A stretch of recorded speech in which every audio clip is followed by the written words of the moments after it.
Welcome to the Dork Forest. Jackie and her pals will never bore us. Shameless confessions about our obsession will make us laugh and smile. So let's explore the Dork Forest and dork out for a while. Hi, Jackie Cation here.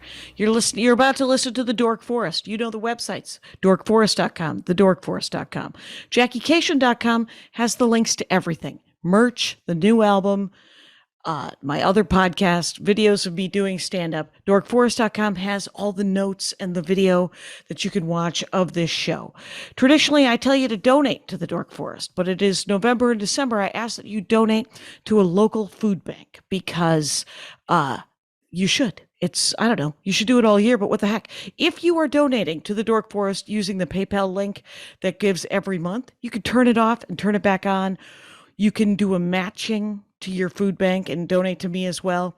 But all the money that I get from the donations from November and December, I'll give to my local food bank. And so I will get all of that sweet, sweet karma. So other than that, you can buy merch. You can, for Christmas, there's new t-shirts and stuff. But whatever it is, the Dork Forest, super fun, always available. I'm sure there's things I'm forgetting to say, probably Bandcamp, but let's get into the show.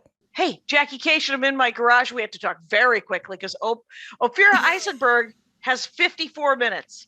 And I don't know if anybody listens to my other podcast, but let me tell you something.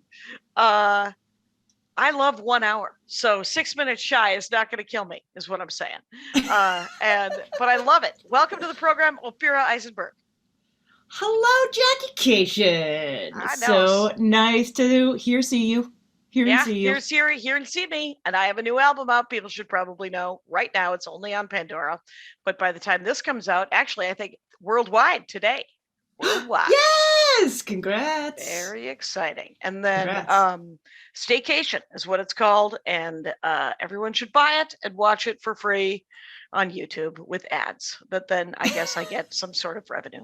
That's right. And then, but nobody's donating because it's November and December in the Dork Forest. I don't ask you to donate because, Too much. Find a fucking food bank.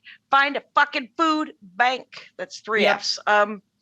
Let's get into your dork. Or Ophira, Ophirae is your handle on all the things. Is that correct? That is correct. There's a woman named Ophira E.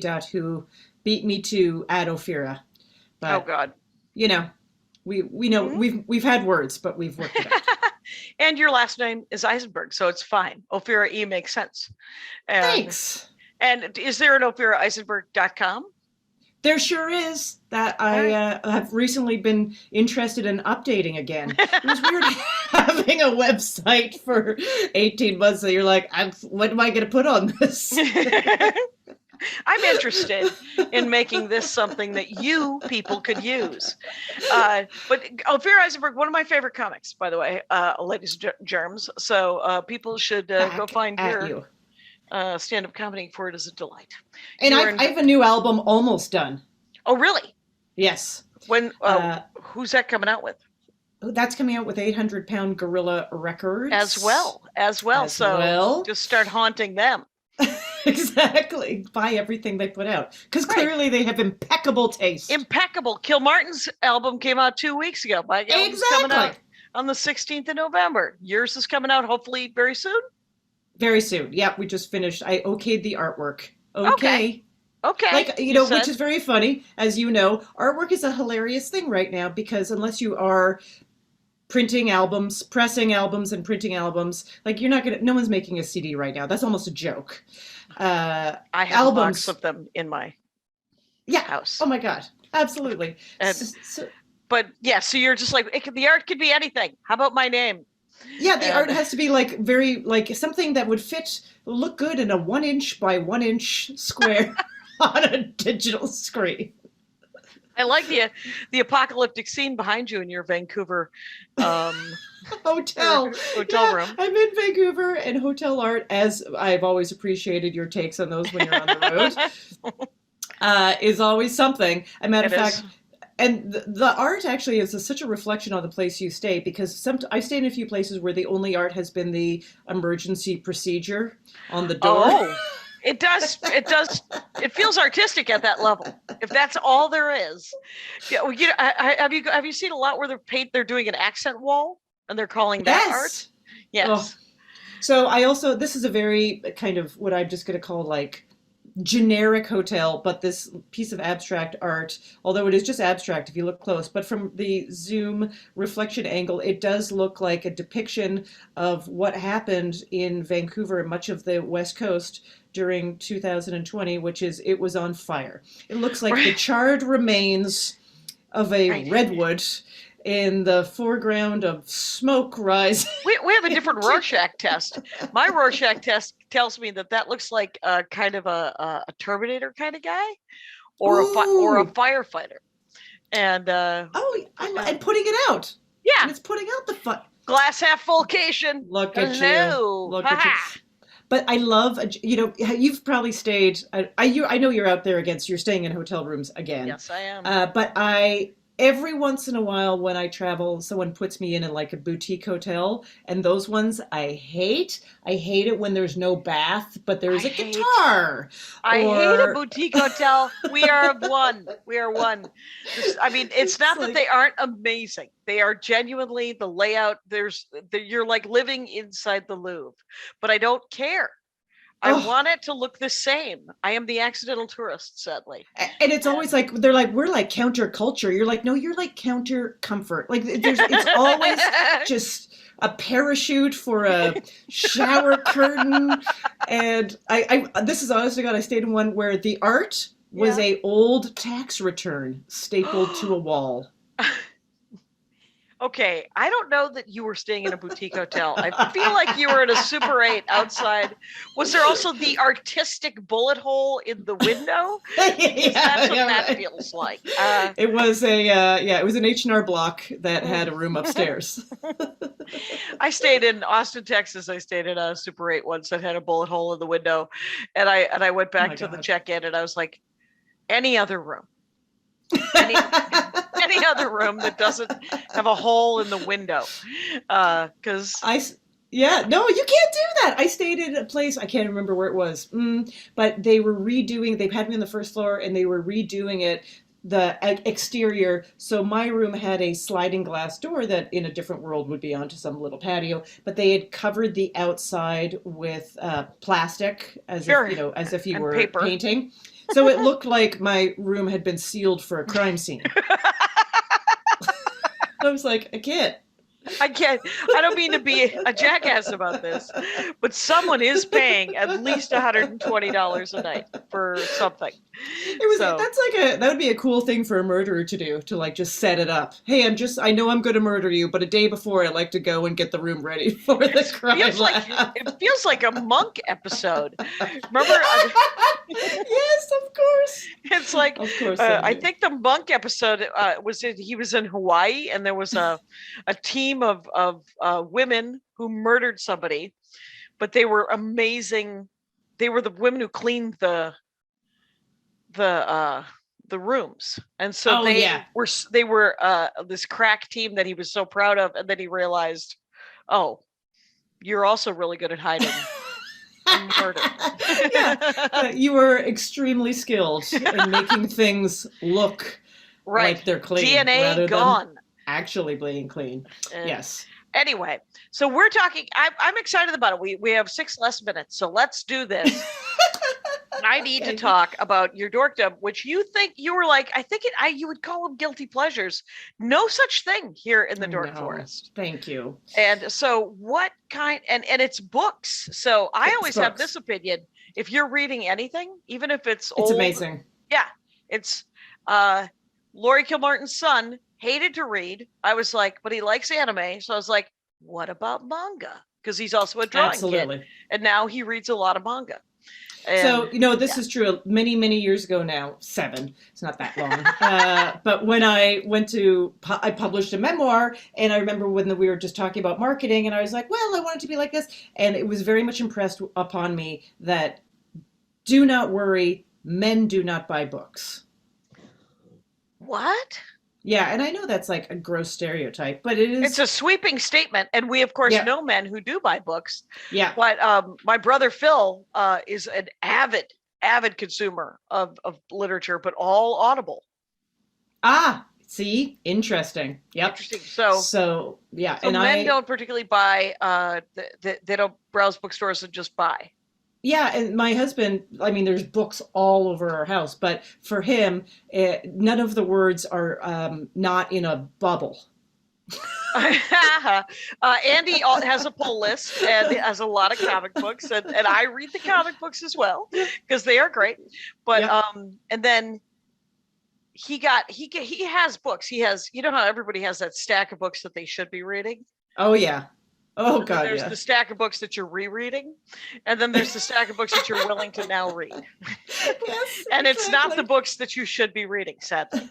No, that's where that's the perfect setup for what I'm talking about. Let's hear it. What I'm reading. What are you reading right now? So this is the thing. Okay, I'm reading. Like? This is what I like. I like escapism. I love escapism. And I grew up in a world where we hadn't figured out the word trigger yet, in the sense that we use Canada? it now. Is that what that world? No, I feel like the idea of being triggered as being introduced into like the everyday lexicon. That's like that's got to be a decade. Yeah, that's new. Yeah, so that's the word I needed. And right. Because I like escapism because I honestly want to escape reality. Okay. Yeah. Like I understand how all these women love true crime. I can't handle it. It makes me feel deeply sick inside my stomach. Well, I will say this, people's definition of escapism, and I've only realized it relatively in the last probably 6 times I've done a Dork Forest about horror movies and books and stuff, is that people who have anxiety and love horror, it actually for some reason bleeds it off. And I don't understand how that happens, because for me, it turns out super scary. Can't sleep. Other things, I don't want any part of true crime because it's too. I need it to not be real. I need to not be real. Yeah. I love honestly. So it makes me a very pedestrian television watcher, media consumer, and the reader. thing is if you think pedestrian, we could, if we wanted to be so judgmental, as to say everybody loves true crime, everybody loves horror. True. You guys are the real peds. Over here, I'm reading space opera and romance novels and westerns and mysteries that all, by the way, end well. Yeah, that's what I like. I love a happy ending. Right. I don't want parents dying. I don't want cancer. I don't want pets dying. Like, you know why? Because I've experienced all that stuff. Like and then I have a kid, so I can't have kids getting hurt. Like I need things. I don't want unresolved endings. I want things to tie up. And I love mystery. I love detective. I love adventure. Did you ever see Homeward Bound? With the dogs. The dogs coming over. Homeward Bound is about Michael J. Fox as a dog and other dogs. There's 2 dogs and a cat, and they all have voices. And I was watching it with my 4-year-old niece when it first came out on VHS 1,000 years ago. And I was literally crying because I thought that we had lost. Spoiler alert, Homeward Bound. This is a children's movie. I thought we had lost the Irish setter, and because he was old. And oh no. And I'm choking up a little bit here. Of course. But all of a sudden so I am literally silent tears streaming down my face, and my 4-year-old niece comes over and puts her hand on me. She said, "He's okay, he's coming." And I was like, "Oh my God." And then he came over the hill and I laughed and cried and we hugged each other. And it was ridiculous. Yes. Yeah. Okay. So what you're going through right now emotionally is me all the time. So I really relate to this. Yes. I feel like my tears and emotions are like so a thin layer of humanity is on the front of it. So when it comes to entertainment, I like things that aren't like reality. So, and I like mysteries, but so I was really into Lawrence Block. If you know Lawrence Block, I mean, so the W or Lawrence L-A-W-R-E-N? with the W, yeah, Lawrence Block, B-L-O-C-K. Yeah, so I mean, started writing in the 70s, as far as I know, and I think his first stuff was The protagonist was Matthew Scudder, and he was an alcoholic ex-cop working as an unlicensed private investigator in Hell's Kitchen, New York. I mean, so many things just ticked off all the boxes. Just so many things. So did. Oh my God, that's hilarious. So then he wrote another series that I got really into that's funny. It's light. And it's the misadventures of a gentleman burglar named Bernie Rodenboro. And it's very witty. It's pretty sophisticated and witty. And it's still from like late 70s and on. And I like it. This is like, he's an accidental detective as well. It's set in New York. He owns a bookstore. I feel like I too. Do you feel like you would like to be an accidental detective? Oh my God, it's my dream. I mean, sometimes I think I am. Yeah.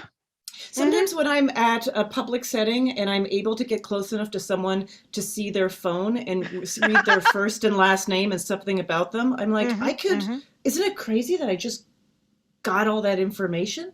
I'm like, more, that's like me being high is just being like, I'm more observant than anyone. Harriet the Spy, when I was a kid, I lost my mind. Anyway, is his name Reed Ferguson? Is that the name of the character? Reed Ferguson, the boxer private? Bernie Rodenboro is the burglar, but is Reed Ferguson the name of the private investigator mystery? No, maybe. No, it's a different.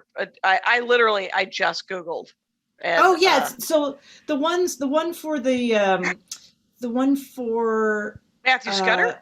Matthew Scudder. I forget what all the names were. The Sins of the Fathers, I think, was the first one, and then Bernie Rodenboro. They're all like the burglar who blah. So it's like the burglars can't be choosers. The burglar who A is for alibi. B is for burglar. Exactly. C is for cat in the hat. Yeah. And I like too that even though it was written, I mean, and I say this because things that were written, late 70s, early 80s, they can have a specific tone that doesn't feel current potentially. But I feel like Lawrence Block is pretty current. And I also love that his partner in crime and his soulmate is a woman who's super smart and she's a lesbian. So there's no tension there. Right. So there's no sexy times with each other. But she's constantly doing her own thing. Is he getting laid? Does he get laid? They're in the really, really occasionally, and it's really given a light touch. Yeah, which is I enjoy that myself. Anyway, that's a dick joke. Okay, yeah. So now I don't know how you are with sleep, but I feel like I do something called intermittent sleeping. Oh God. Well, you have a child. Yeah, but it doesn't have anything to do with my kid anymore. It has to do with my brain. So I can fall asleep in 2 seconds. Oh, yeah. Me too. Do you stay asleep? No. That's the problem. Oh, okay. That's the problem. There's the trouble. Have you ever read a 70s series that was made into a TV series called Spencer for Hire?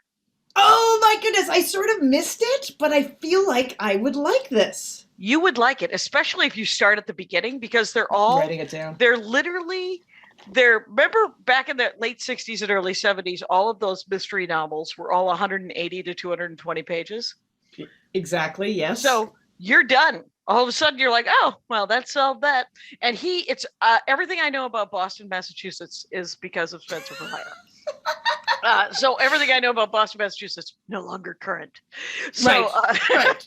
And but there's probably 20.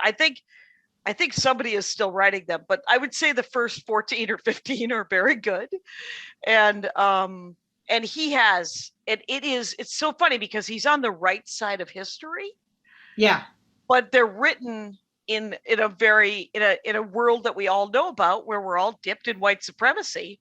So there's a tiny bit of a parade for what a great guy he is, right? Right. And the guy who wrote him, spacing his name, he, because the character, the guy who wrote it was an English professor at like Boston University or something. Oh, interesting. Okay. Yeah, so it's funny you say because my brain went to, and this was 10 years ago, I read all of them, was Kiki Friedman. Kiki Yeah. Friedman I wrote a read those about huge, 10 years ago too. read them all, loved them, totally got into them. It was really Right. my style. Mm-hmm.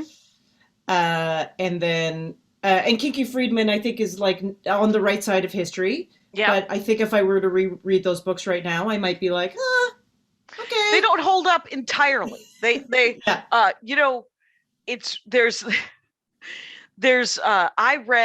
was in Australia in probably 2005 or 2004, and I needed a book, and there was a biker dude at an airport bookstore who was buying a mystery novel, and I was like, what is he having? Yes. I'll have what he's having.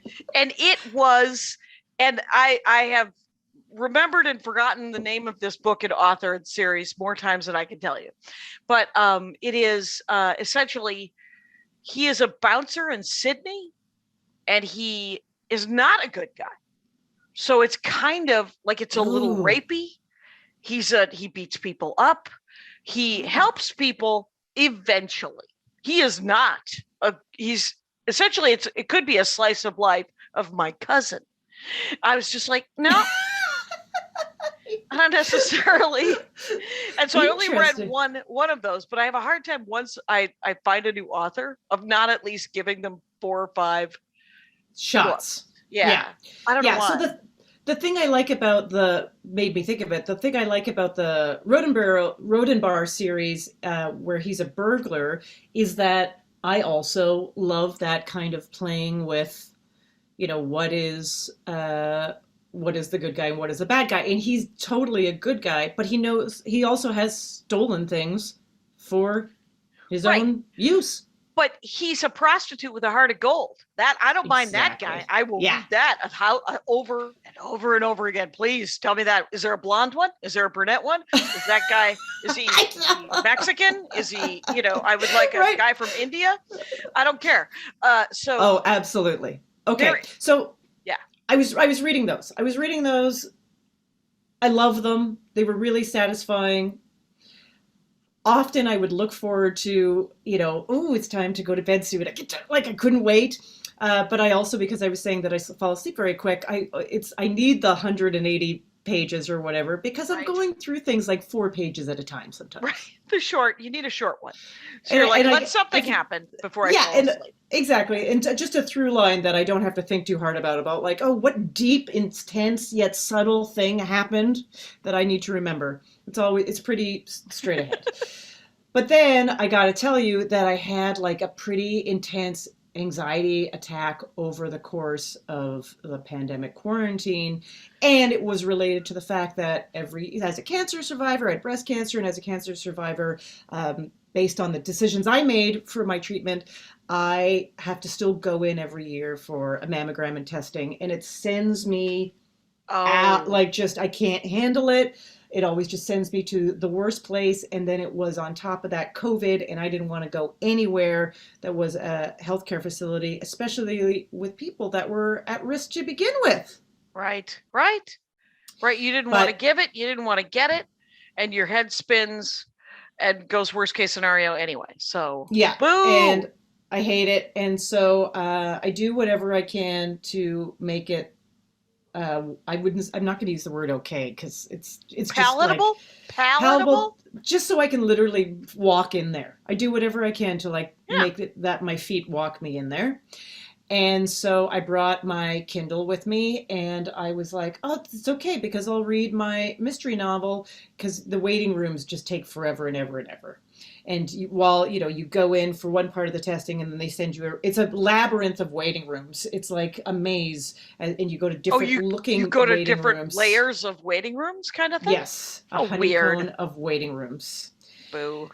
And it takes a while.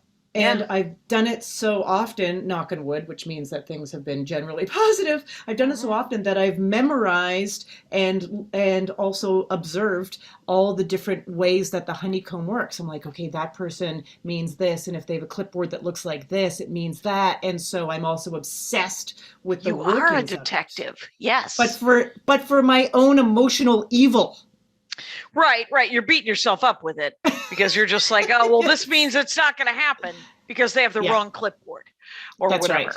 Okay. Exactly. So I was like, it's fine. I'm just going to focus on this reading. And I just couldn't even focus on a dumb, not dumb. Somehow it got taken away. Yeah. So I went the next I've been there. That's blue. So what happened?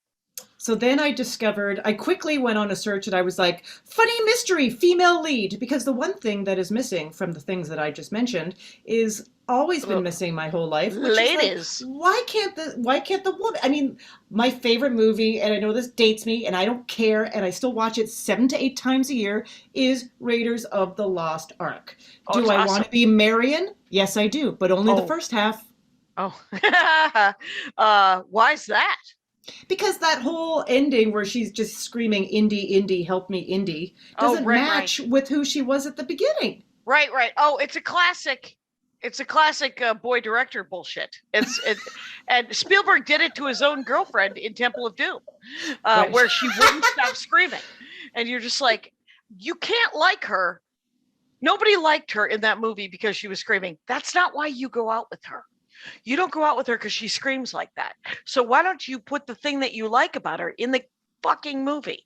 Anyway, so yeah. How can you have this character who like wins a shot contest in Tibet, punches out her old love the second he walks into her bar, I'm your goddamn partner, and then like devises a way to like try to drink a French defector to the Nazi party and escape with a knife, and then just Indy, help me, Indy for the last. Yeah. Unfair. Yeah. So unfair. You're right. But of course, who do you really Hard agree. So who do I want to be in that movie? Indiana Jones. But I chose Marion because that's all I had. Right, that's all you have. That's all. I wanted to be Han Solo. Speaking of Harrison exactly. Ford. Yeah, I didn't even want to be Princess Leia because she sat. She was doing tactics. I was like, "There's no fun in tactics. I want to fly an X-wing. I want to fly the Millennium Falcon. Get off my ass." That's right. Yeah. Get this long robe off of me and let's get going. I have women character books for you, but go. Oh, please. Light. So then, awesome. Yes. Yeah. Send them over. So I attached onto this series, which is the most bubblegummy, but it's fun. What is it? It's now, this is the kind of book that you find right under the Danielle Steele in the bookstore. I tried to read Danielle Steele. Don't diss a Danielle. Go. Okay, so it's Janet Ivanovich is the author, and it's the Stephanie Plum series. Yeah. I have tried. Should I try again? Well, so here's the thing. Kind of. I think the first one is so enjoyable. So the premise, of course, is that it's a female lead. This Stephanie has lost her job. She's single. Her marriage fell apart. She's about to lose her apartment. She lost her job working in a lingerie factory or store. And so her backup plan is that she gets a job from her sleazy cousin as a bounty hunter for his bail bonds company. So and it's set in Trenton, New Jersey. Oh God. All right. Yeah. Yeah. So, and then there's a former ex-boyfriend who's a cop, and then there's like a more kind of vigilante bounty hunter, and both these guys are in love with her. So it's also like a bit of a bodice ripper. Yeah. Mixed in to a sort of action bounty hunter. Sometimes I like my romance novels to be all romance and no action, and my action to be all action and occasion. Like I read the Lee Child what's his face? Military police one, Jack Reacher. Because my mother-in-law gave me those, and I probably read a dozen of them. He usually gets laid around page 445. It's pretty quick. and then he keeps moving, and then bad guys get served and murdered, by the way. Jack Reacher is not interested in due process. He is more interested in, you're a pedophile? Allow me to murder you. Right. And you're like, okay, all right. And but that reminds me, I haven't seen the last movie. Something I should revisit. I think there's a series too that's actually supposed to be better. But Yeah, but I will say this. So I'm looking at, so there's different things. Yeah, so there's Georgette Heyer wrote probably a dozen mystery novels in the 1920s with women and they're like, do you ever see Room with a View? Yes, it's still my goal. Totally. It's Room with a View, but with a mystery. And there's probably 10 of them, and 4 of them are good. So you might as well give it a shot. But they were all written in like the 20s, the 40s, the 60s. So Georgette Heyer is really good. The spy novels written by Helen McGinnis. Oh yeah, now we're talking. McInnes. She was living through the Blitzkrieg, writing about British spies in the late 30s. So it's 1941, the first one's published. And so it has this it might be a little too heavy because it has this heaviness. Yeah. She's living through the bombings. Yes. And she's writing about Nazis 2 years ago. And so so a couple of them are good. I had to stop. She wrote some romance novels that were terrible. I do not recommend the Helen McGinnis romance novels, but here's what you're looking for. Let me 1928, written in the 80s and 90s. There's 21 of them. Oh yeah. Miss Fisher's Murder Mysteries. Oh, I started watching those. The books are better and the TV show is adorable. So there's 3 seasons of the TV show. The books, it turns out, is if she were, and I have said this before, if she were a Dungeons and Dragons character, she would be maxed out. She has charisma, she has agility, she has intelligence, she has wisdom. She is rich, she's good looking, she can ride a horse, she can fly a plane. She's on the right side of history. Her name is Phryne Fisher, and Phryne Fisher, I have probably 6 of her books. I've read 14 of them because I couldn't get them from Australia, so I put them on Kindle, and they are awesome. And they also have kind of a glimpse, like the last 2 I read talked about the history of Chinese immigration into Australia in the early teens, in the late from the gold rush, because they had a gold rush in 1849 as well, 1850. Yeah. For some reason, the Earth decided to show us all their gold in 1849 in California and in Australia, and everybody was like, let's go get some of that. So, yeah, exactly. Now we move. Rotate. I mean, speaking of which, that just reminds me that, there's this huge problem in Australia. I think Australia most pronounced just because of the size of it. We should all become truck drivers in Australia, or really anywhere in the world right now, because there's all these natural resources and gas and oil and gold that is I can't get around. You can't get anywhere because it's too big. But it's so interesting. I knew a guy, and this I digress. There's no time to digress, but here we go. I know a guy who, 55, 60 years old, he said, you know what? I'm sick of living in LA. He was a writer. He was a TV writer. He's like, I want to be an over-the-road truck driver. And he's been doing it. He got divorced. He had a bad, change of life kind of dude thing. And now he has back problems. I was like, let me tell you something about an over-the-road truck driver. That's a young person's gig. 12 hours a day. No, it can't be good for you. It can't. That's not ideal. I don't know how you fix that, but it isn't. Yeah, it isn't great. But the other book, and this is a more historical fiction, and is the Flashman series. I don't know if you have ever read the Flashman series, written in the 50s. And Harry Flashman is a terrible person. And he always wins. He is given slightly his comeuppance. Like Andy Ashcraft gave me the first Flashman book when we were dating. Yeah. It's like, this is an amazing, it's the history of the British. The first book is the British invasion of Afghanistan. Guess how that went? Anyway, so much like it went every time anyone tried to invade Afghanistan. Yeah, so one of the reasons I think I attached on to this Stephanie Blum series, which again is super entertaining, but it is wildly unrealistic. Sure. And when you are in a state of trauma, awesome. When I feel a little bit better, I'm like, come on now. Really? She only eats donuts and cake?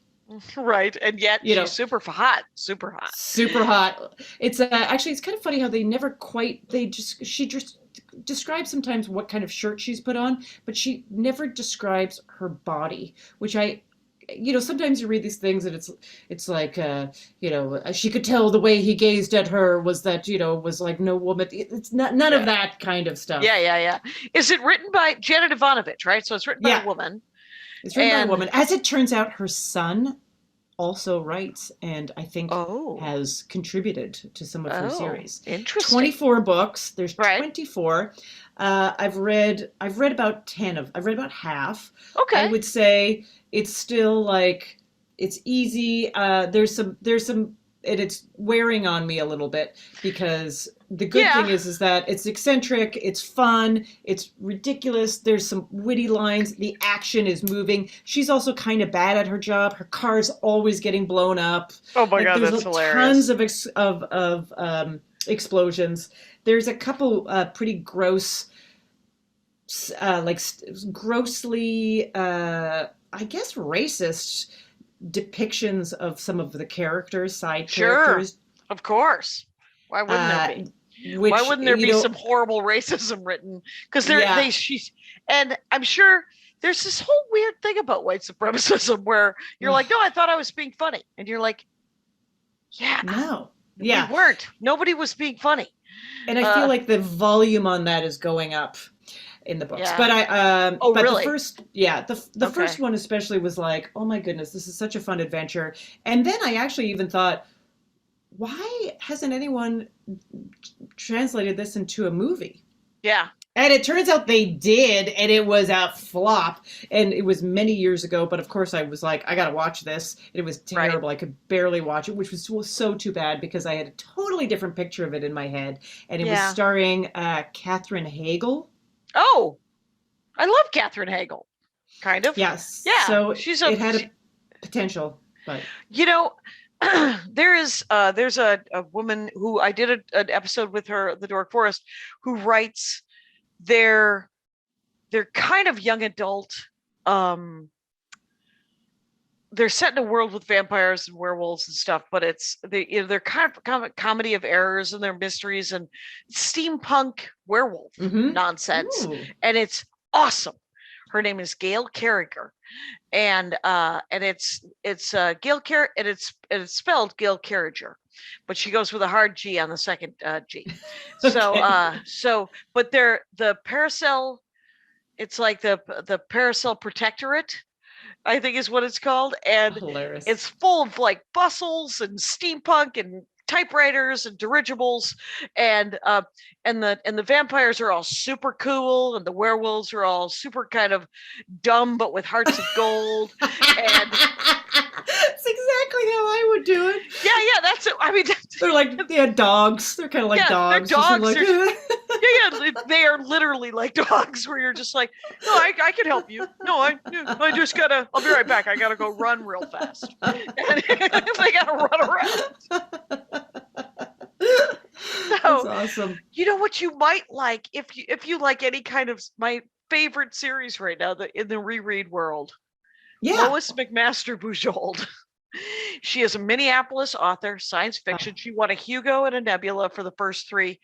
And she does a sort of a gender sexuality thing that I've made Andy listen to probably 9 of them now. And he's like, I'm a little uneasy in how she uses this gender word. And I was like, get over it. Her heart's in the right place. Okay. And she didn't know that it was going to be a they, them world, Andy. And so there was no way to know. But Lois McMaster Bujold wrote, and it's too bad about the fact that, so the first novella, they're short novels, right? It's called, I think, Shards of Honor is the first one, and Barry R. And they are grouped together in something called Cordelia's Honor. And here's the thing about the words Cordelia's Honor with the cover that is on it. It looks like a romance novel. Yeah. It looks dumb. and it isn't. So fuck those. Don't judge a book by its cover. Yeah, and when I do, almost always. Yeah, like, everybody does. That's why. Yeah. This looks good. I think I'm gonna do this one. Anyway, yeah, that's why I spent like 9 different passes at a album cover that's going to take place in a 1-inch by 1-inch square. It's like exactly. So, yes. By the way, talking to Ophira Eisenberg, and it's Ophira Ophirae on everywhere, and just you get it. On everywhere. On everywhere. So and it'll be in the notes. So I like these, I feel like with the Kiki Friedman and the Lawrence Block and even this Stephanie Blum series, the Janet Ivanovich, is that I like the fact, it's so funny that you just said this writer you like is, you said Minneapolis, right? Yeah. Minnesota.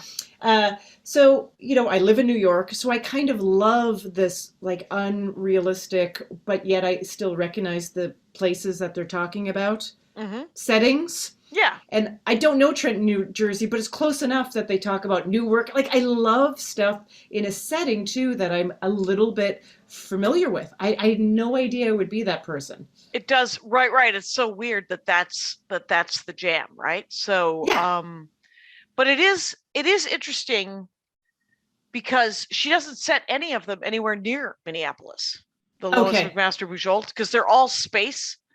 Though it is I was going to say. Because it literally is space opera. It is like there's big space battles, there's big hand-to-hand combat, there is love interest, there's philosophy and political intrigue, but it's all, like some people love, like I love Dune. I just reread Dune. Dune is written by Frank Herbert, and Dune has this intensity to it that wants to be the Politburo in 1967, right? That's what Dune wants it to be. Yeah. I don't want to read the minutes of the Politburo from 1967. I would like you to have sort of an overview of the political situation and then put it in terms of, and this, you can make fun of me and just say, well, it's a girl. But the thing is because it's not that I don't enjoy Dune. It's just that it's not something I would ever read to stop the voices in my head. Right. That is such a great way of putting it. What do you read to stop the voices in your head? Right. And sometimes when I really have to like take in information on a certain level, like I used to really like historical fiction. Yeah. Because I felt like I got a little bit of everything. Yeah. But then I just found that wasn't working to do this express need. Yeah. To basically scratch this itch, which is stop it. Take me to a world where we're just eating donuts, solving crimes, and burgling people's houses. And, you're going I mean, I love, I remember in the Lawrence Block, when I was reading of that series, there was like 3 pages on just how the different locks were being picked. And to me, that was poetry. I loved it. Yeah. And it was super fun. And you were like, I need more, not like just sort of, and if it's well written, if it's lightly written, and you're just like, no, that's exactly what I want. And so I do think there is an art, and maybe it is not highlighted enough because, as I said at the beginning of this, I was like, oh, is it a guilty pleasure? And you were very nice to be like, what is a guilty pleasure? I said, oh, it's pedestrian. You go, come on, maybe it's all the rest of the people are being pedestrian. But maybe it's also that I just think that I should be reading things that are highly intelligent and that have non-closure and are basically not following like the kind of narrative arcs that we learn about in grade school. I'm not going to read Cormac McCarthy. It's never happening. I'm sure it's poetry, but there's just like it's this, and some people love it, like Foster Wallace. What's his name? David Foster Wallace. Sure. David. I always like George Wallace. No, George Foster. And but David Foster Wallace is for me not the thing to. I'm just like I know that he's snarky. I know that he is. that it's intelligent, but it is depressing, and when I read fiction, when I watch fiction, I need the hero to kind of win. I need it to and I know it's like reality television. Some people love it because it does something for them, right? But for me, I already know people that are making terrible life choices. I can't. Oh my goodness! I mean, I am with you on that one. I will say though, I guess it's in reality television. I liked Project Runway. I can watch some HGTV. You like crafty? You like crafty stuff? I like watching people do things. Okay. And I like seeing that they're good at it. I find the baking show. Of course, I like the baking show. Are you kidding me? Right, the baking show is great. Come on. There's also a glass blowing show that's very nice. There's glass blowing. Come on. The Great British Glass Blow Off or whatever. I don't know what it's called, but it's also on Netflix. There's an Antiques Roadshow kind of thing called The Repair Shop on Netflix, where they take an antique, they bring it to this guy with a Cockney accent, and he's got a team, and they fix your chair, or your doll, or your clock, and then they give it back to you. Voila! And it's heartwarming as all fuck. So love it. Yeah. So I like watching people that are doing things well. I feel that like really interesting. I don't like the side of it, and that's why the British Baking Show, we all know that we like this for the same reason. It doesn't have that like grossly, like completely ridiculous competitive aspect where people are willing to make asses of themselves because they know it will give them more film, more camera time. Right. There's no one going, well, what do you think about this? How about if you lose? What about if you lose? What if you lose? Exactly. Yeah. So it's giving people heart attacks. Yeah. I remember watching a version of Top Chef in Canada a few years ago. I was in Canada seeing some family, and I was watching. I was like, oh, they have Top Chef Canada. Of course they have Top Chef Canada. And there was the first episode of the series, and there was one person, I'm calling them a character because I think they all are characters, who was immediately snarky and talking about how he was better than everybody and dissing this person and putting down that person and just being so over the top. And of course, from my now versed in watching American reality television, I looked at them and I go, well, that's the guy who's the star of the show. Yeah. Right? That's what they want. That's what they want. And he wasn't very good. And they all tasted everyone's creation at the end of it. And he did not score well. And he was cut. And I was like, oh my God, Canadian television doesn't understand reality. Doesn't understand ratings. That guy, you keep that jackass. That's your guy. Yeah. You just got these well-meaning people. You're sunk. You're sunk. So mystery. Have you tried any romance novels? Just straight up. I haven't tried romance novels. It's so funny because I know so many people that I really respect and love who talk about them and say that, there's great ones that I would enjoy. But as long as I need action. Yeah. Well, and the crazy thing is the best way I've ever heard it defined was I read a nonfiction book about romance novels when I was trying to write a satire of a romance novel. Yeah. And the way she put it, I forget what it's called. It was like bosoms, and it was literally like some sort of shit name. You go, yeah. And she went to Wellesley, or she went to some fancy East Coast college, and she comes home and her mom's like, what are you, have you decided what you're going to study? And she goes, yeah, I'm going to do women's studies and women literature. And she goes, oh, are you going to read any romance novels? And she says to her mom, you mean those Fabio books? And her mom said, you mean books written by women for women about women? You don't want to read any of those. That's not your stream, but yeah, right. Yeah, okay, so, all right. And so she said to her mom, fine, give me a syllabus. And her mom gave her a syllabus. And she now writes romance novels. And there's a woman who writes, and this, I am sorry, her name is Sherry Thomas. And I love her mystery novels. Her romance novels are not great for me. Other people like them. her mystery novels are epic. It's a Sherlock Holmes, a Lady Sherlock Holmes. I'm in. I'm 100%. Oh, that we cracked the code. We might have cracked a code here, because here's the thing: the fifth one just came out. Okay, and, I love this. That means there's more in my future. Yeah, right. It's dynamic and living. And it is Sherry Thomas, and it is what the hell? The Lady Sherlock series. It's out by Penguin. The first one is called, and the thing is they're sort of the first one is sort of a you know how whenever anybody does their own Sherlock Holmes series, they go back to Sherlock Holmes and just try to recreate one of the stories. And this one did not do it. It's called A Study in Scarlet Women.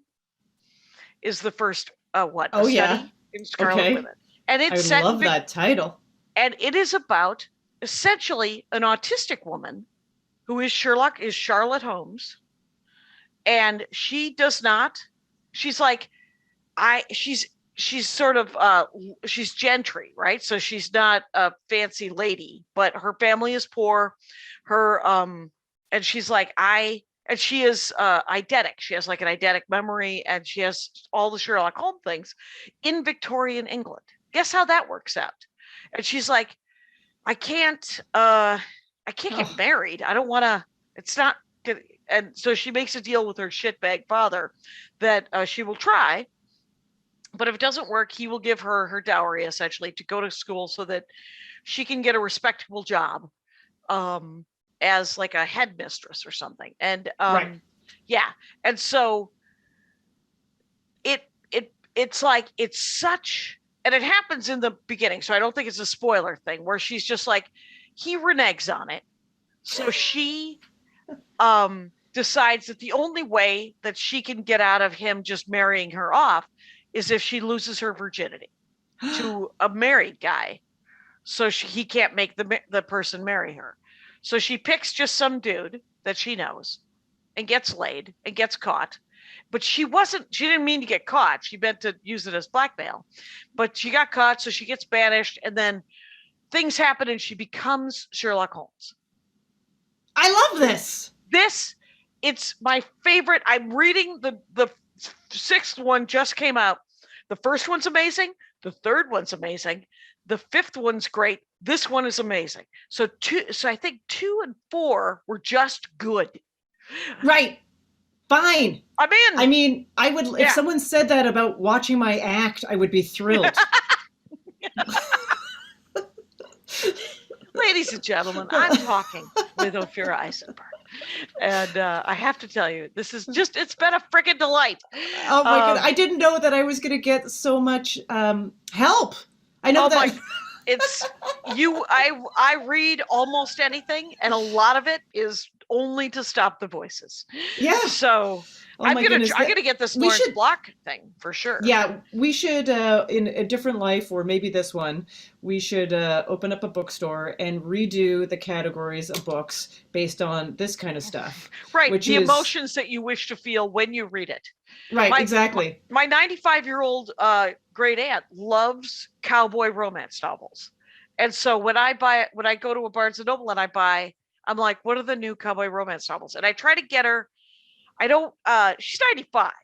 So I try to, and she likes modern romance novels. So I try to find one where, it's essentially, it's a Hallmark Christmas movie, essentially. Sure. Like some woman who's a CEO has come back to her hometown in Montana, and the sheriff is an old flame, and she's got to, deal with her father's, ranch affairs or something. Yeah. Right. And she's like, I just need to sell this ranch and get back to my life in upper the west side of Manhattan. And she ends up, falling in love with the sheriff and getting laid, and they end up, and she's like, I'm going to stay here. And what I like about, I think I did a Jen Kirkman Hallmark Christmas movie one where she was like, my favorite thing is that they don't stay. They always go back to New York because she has the good job. Oh my God. That's hilarious. That's hilarious.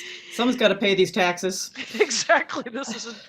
But we'll keep it as the second house, and yeah. I'm gonna have to hop off. But listen. Yeah. Okay. This has been amazing. I'm gonna read all of these things. I'm gonna read all these things. And everybody, look forward to Ophira Eisenberg's new album coming out on 800 Pound Gorilla. Listen to mine. Feel free to buy the download when that happens. I think it's today that it's available for buying. And then just a month ago, when this comes out, Laurie Kilmartin's album came out on 800 Pound Gorilla. So we are so lucky. We are super lucky. Thanks for being on the show. And Rangers, you know the rules out there. Take care of each other. My hat, my hat, my hat. They're dancing around my hat. My hat, my hat, my hat. Well, what do you think of that? If it looks like a Mexican hat dance and it sounds like a Mexican hat dance, it's most likely a Mexican hat dance. So take off your hat and let's dance. Yay! Oh my God. Why don't we just call that as the end of the show?